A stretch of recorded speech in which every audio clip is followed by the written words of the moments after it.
শরীয়ত কাকে বলে এবং মারেফত কাকে বলে? বন্ধুরা, ইসলামের দুইটা ভাগ। একটা হলো শরীয়ত, যা বাহ্যিকভাবে অনুশীলন করার বিষয়, আরেকটা হলো মারেফত, যা আধ্যাত্মিকভাবে চর্চা করতে হয়।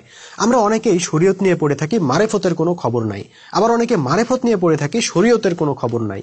অথচ ইসলামে দুইটাই কিন্তু সমানভাবে গুরুত্বপূর্ণ।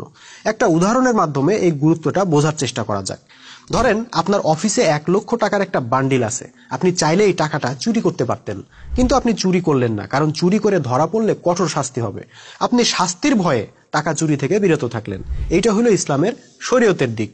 কিন্তু মনে করেন আপনার সামনে এমন সুযোগ আছে যে আপনি চুরি করলেও ধরা পড়বেন না, কেউ আপনাকে দেখবে না এবং কেউ শনাক্ত করতেও পারবে না, কিন্তু তারপরও আপনি চুরি করা থেকে বিরত থাকলেন, কারণ আপনি চিন্তা করলেন কেউ আমাকে না দেখলেও আল্লাহ তো দেখতেছেন। এই যে আইন কানুনের ব্যারিকেড না থাকার পরও শুধুই আধ্যাত্মিক প্রেরণা থেকে আপনি চুরি করলেন না, এটাই হলো ইসলামের আধ্যাত্মিকতা বা মারেফতের দিক। ভাই, মোমেনদের সমাজে এই দুইটাই লাগবে। কোন সমাজে প্রকৃত ইসলাম প্রতিষ্ঠা হলে ইসলামের আধ্যাত্মিক শিক্ষার কারণে জনগণ আধ্যাত্মিকভাবে সৎ ও ন্যায়নিষ্ঠ হয়ে যাবে। তারপরও যদি কেউ অপরাধ করে, সেটার জন্য থাকবে আল্লাহর দেওয়া শাস্তির বিধান বা শরিয়া। ফলে অপরাধ শূন্যের কোঠায় নেমে আসবে ইনশাআল্লাহ।